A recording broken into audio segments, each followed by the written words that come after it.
Hi guys! Hello, kamusta ang lahat? At ito na naman ngayon si Kirby Gray para sa ating panibagong video. Ayan, mega shoutout ka pala kay Alberto Palatino. Ayan.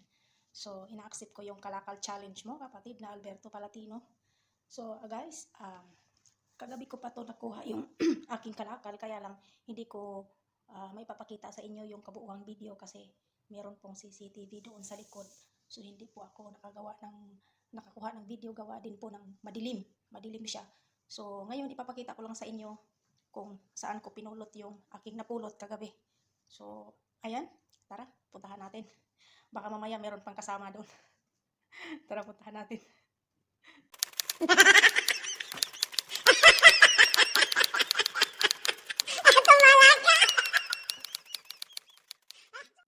Ang nangyari kasi guys, nagtatapon ako kasi ako ng basura kagabi. Tapos medyo hindi ko na akala na parang nag-alanganin ako doon paghagis ko sa bag ng basura. Meron akong nasulyapan doon sa ilalim ng drum. Kaya binalikan ko. Tapos sinilip ko ulit. Sabi ko, ay, may laman. Sabi ko, tingnan ko nga. Na-curious talaga ako sa pagbukat-kat kung ganun. Yun nga, nakita ko yung isang bagay na mapakinabangan pa naman.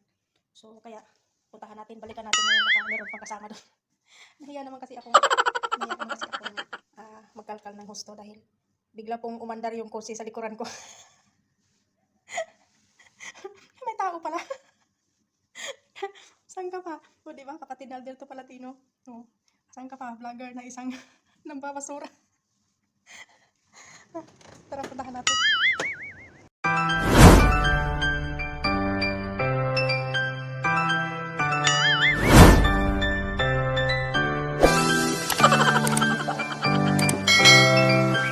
Ayan nga po guys.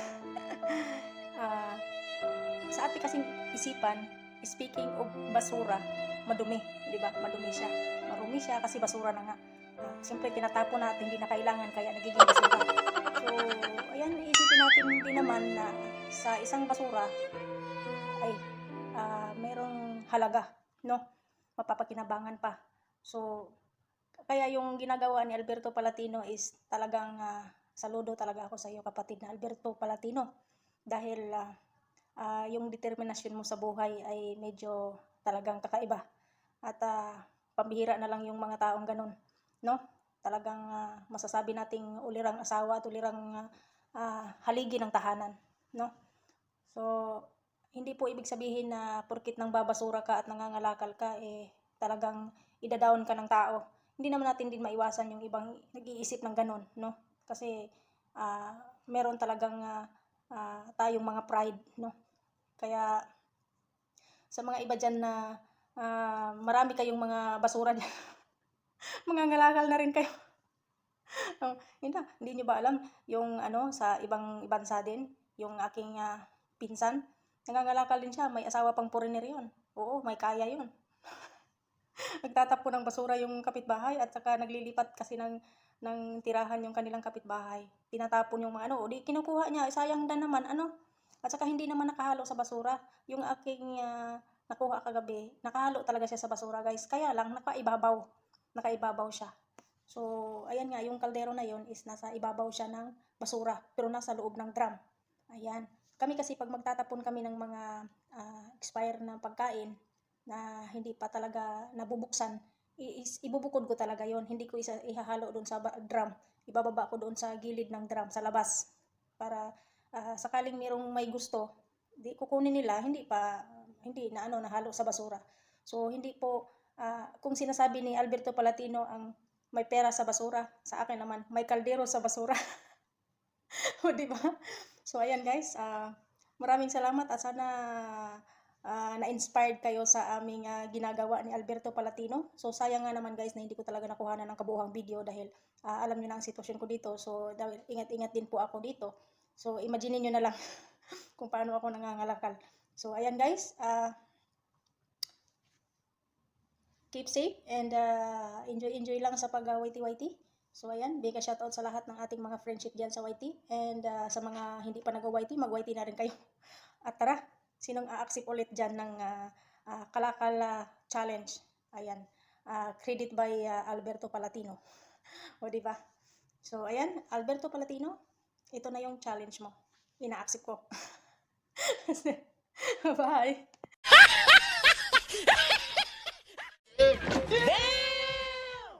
Google!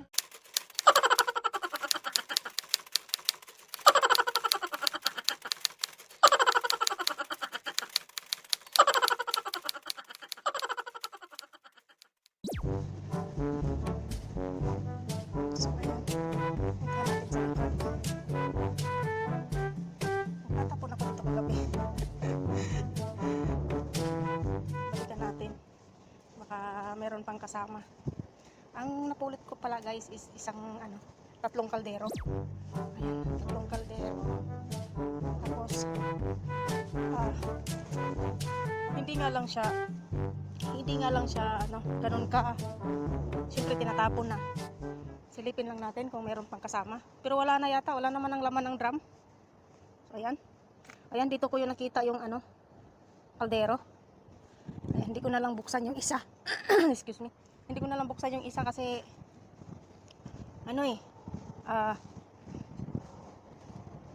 merong CCTV dito nakaharap sa akin.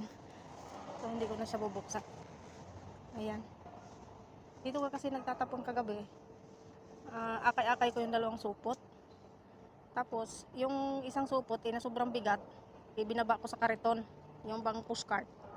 Tapos, nung pag-boilo ko ng hagis doon sa isang drum niyang nakabukas na drum, may nasilip ako, may nasulyapan akong isang bagay.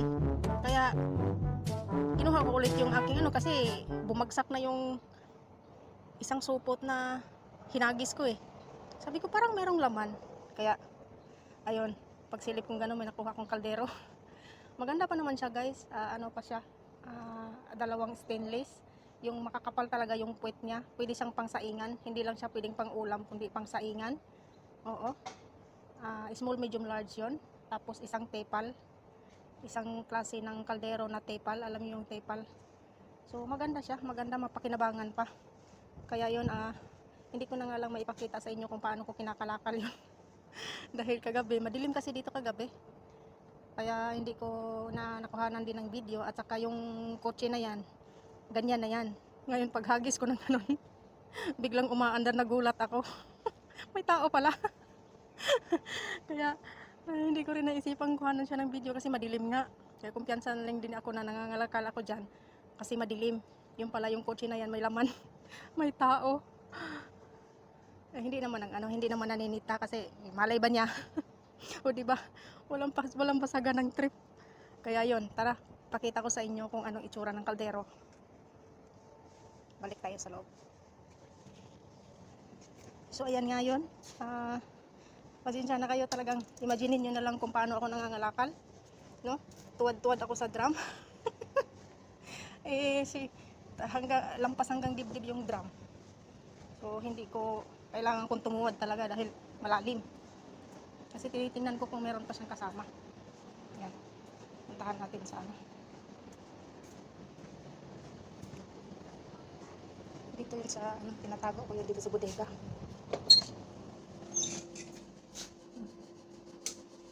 Ayan. Ayan yung aking kalakal. Ayan. Ayan. Ayan. Ayan guys. Ito po yun. Yung aking nakalakal. Tinatago ko dito.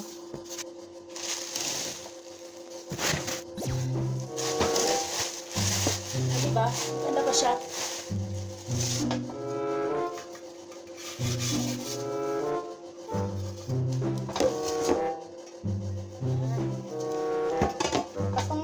Tatlong piraso siya. Salamin. Salamin niya. Yan o, mabigat. Talaga siya? Stainless na. Maganda siya. Yan. Pwede pa siyang saingan kasi makakapal yung puwet niya. Ayan.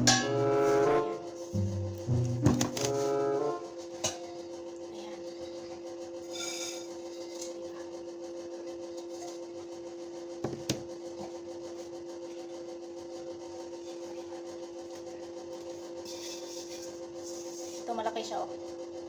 Pwede siyang pang ano, pang lutuan ng ano, ng crispy pata. Crispy pata. Ayan. Pang sinigang. Pang sinigang na pata. Ayan. Laki, oh. Bigat. So, diba? Ang problema nito, isa lang ang magkasya na takip.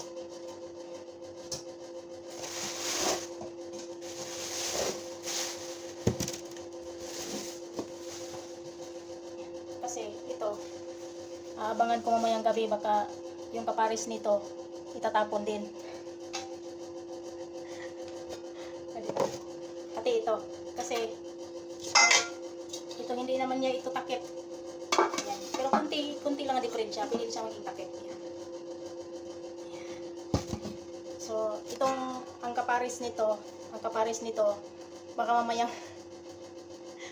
mamayang gabi itatapon yung pares nito. O, diba? Ito lang takip. So, pwede na, diba? Kapakinabangan na.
papalitan ko ng stainless.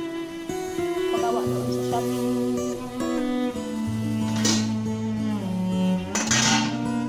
Tumago siya dito.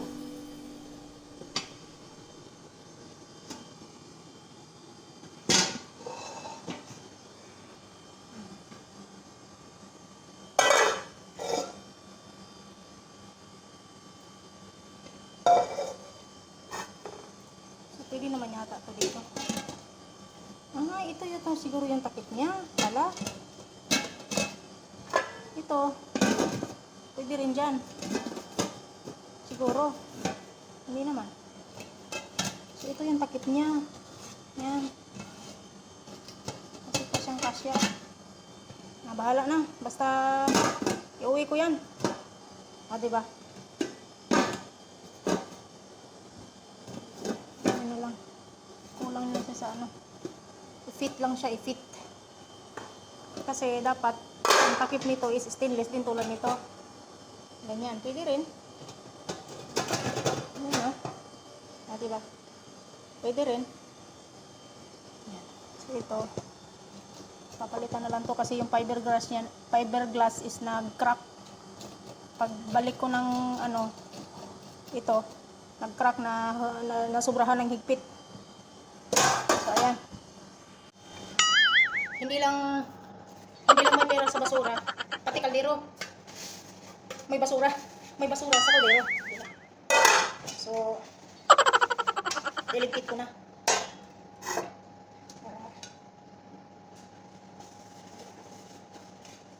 Siguro mapagsaingan to mga 20 na takal ng takal ng bigas. 20 or 15, parang ganun. Malaki. Ang bigat pa. Tapos ito. Ano siya? Made in Turkey. O, diba? Made in Turkey. Meron ito, isang set, 3 ganito. Puro ganito. Nasa online. Siguro mga 2,000 sa atin. 3 piraso nito. Hindi ko lang alam kung gaano kaslaki ang sukat kasi online man eh. Online. Hindi. May pasulat naman kung ilang ml ang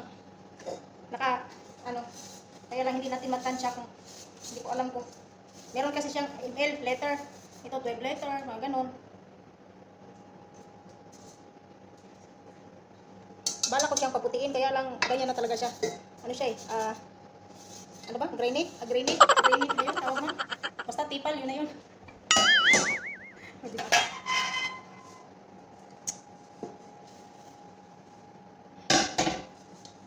Ano ba ga?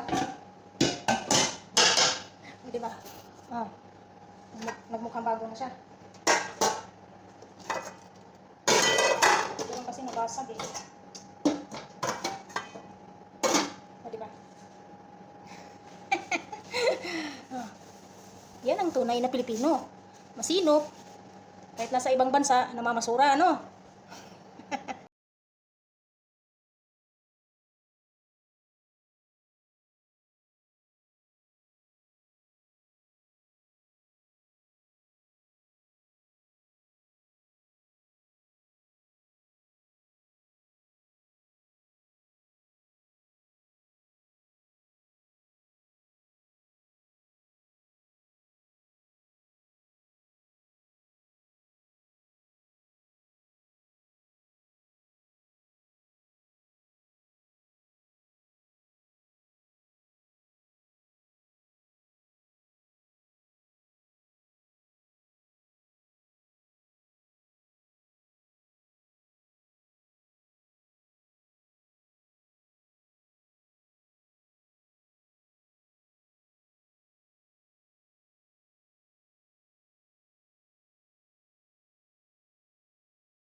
Thank